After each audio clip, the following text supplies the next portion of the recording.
De volta com você, estudante, e nesta aula nós vamos analisar a pressão exercida por uma coluna de material. Nesse caso específico, nós vamos tratar de um fluido. Qual é a pressão que esse fluido exerce sobre a área de sua base? Essa pressão é chamada de pressão manométrica, exatamente porque vamos utilizar para medi-la. Como mostra a imagem 2, um manômetro. Esse manômetro é constituído por uma mola e um êmbolo, que pode se deslocar ao longo do comprimento do nosso dispositivo. Muito bem, o que vamos fazer?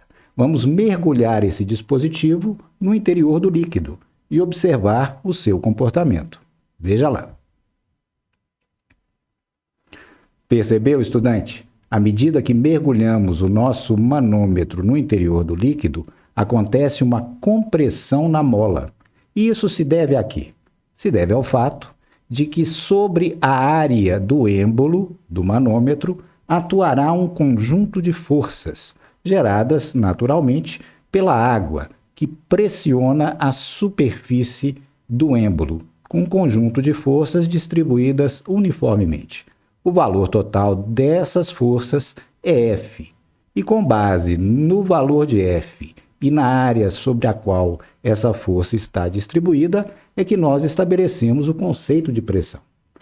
Pela relação número 2, define-se a pressão como sendo a razão, o quociente, entre a força que está uniformemente distribuída sobre uma superfície de área A e o valor desta área.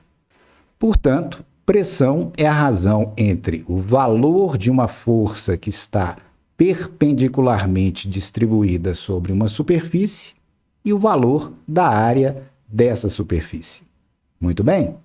Em que unidades vamos medir a grandeza pressão? A unidade natural do Sistema Internacional é Newton de força e metro quadrado de área. A essa unidade foi dado o nome especial de Pascal, que abreviamos por PA. Existem também os múltiplos dessa unidade que são muito utilizados em aplicações práticas.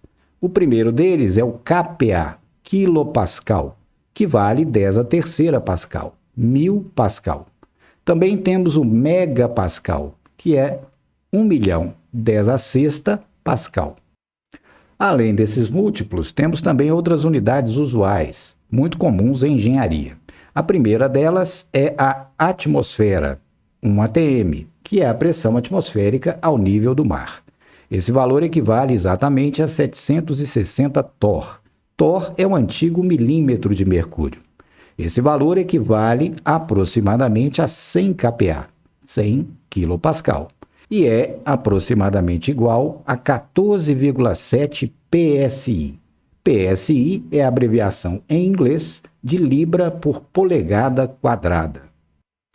Vejamos agora, estudante, como determinar a pressão exercida a uma certa profundidade, na qual se encontra o manômetro, em termos das propriedades do fluido que a exerce.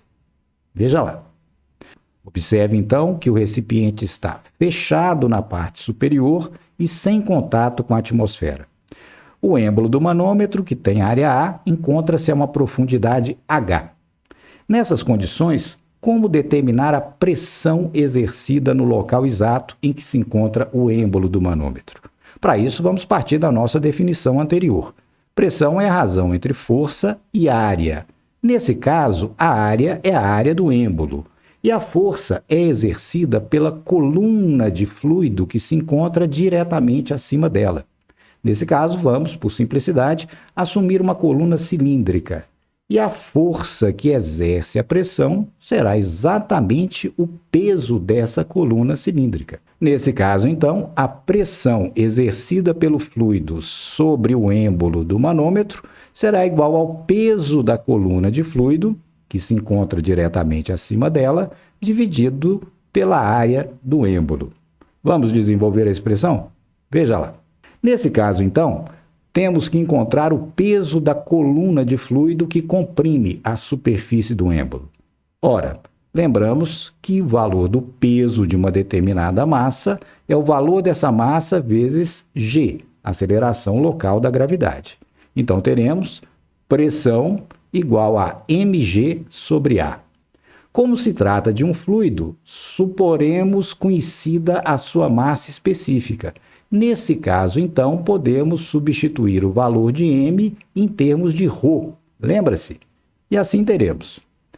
Pressão igual a massa será ρ, densidade do fluido, vezes V, volume da coluna fluida, vezes G dividido por A. Mas V é o volume de um cilindro, lembra-se? Volume de um cilindro será a área de sua base, que é exatamente a área do êmbolo do manômetro, vezes a sua altura. E então, podemos simplificar o fator comum A e assim obteremos P igual a ρGH, ou seja, a pressão sobre o manômetro, pressão manométrica, será igual à massa específica do fluido, que a exerce, vezes a aceleração local da gravidade, G, vezes H, que é a profundidade ou a altura da coluna fluida que exerce aquela pressão manométrica. Entendido, estudante? Mas veja, você pode desconfiar de que esse produto resulte de fato em pressão. Para conferir, vamos fazer uma análise dimensional, ou seja, uma análise envolvendo unidades. Então, veja lá quais são as unidades de massa específica, G e H no sistema internacional. Serão elas quilograma por metro cúbico para a massa específica, metro por segundo ao quadrado para a aceleração da gravidade e metro para a profundidade ou valor de H.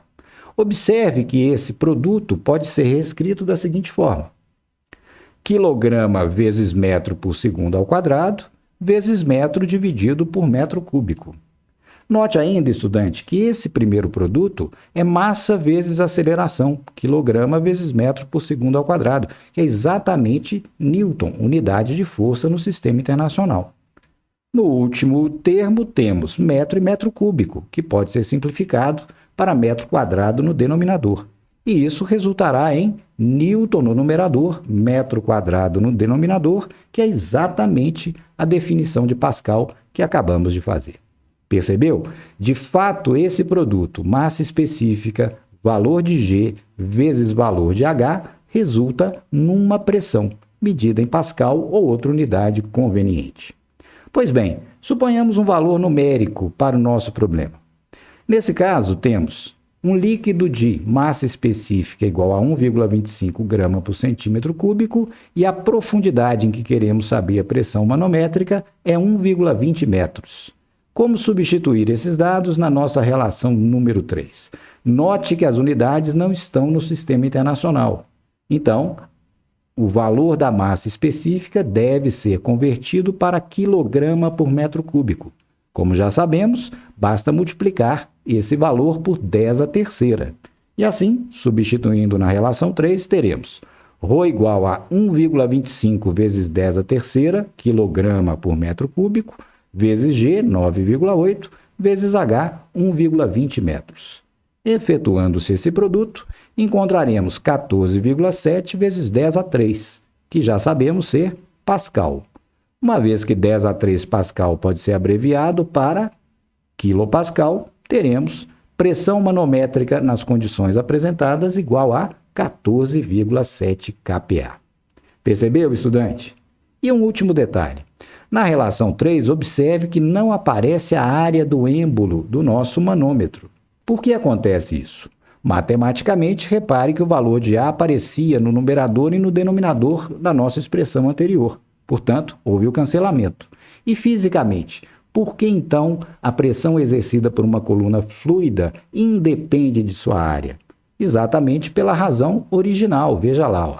Se dobrarmos a área da superfície do êmbolo, dobraremos o peso da coluna que está sobre ela. E, portanto, a razão peso sobre área do êmbolo continuará a mesma. Entendido, estudante?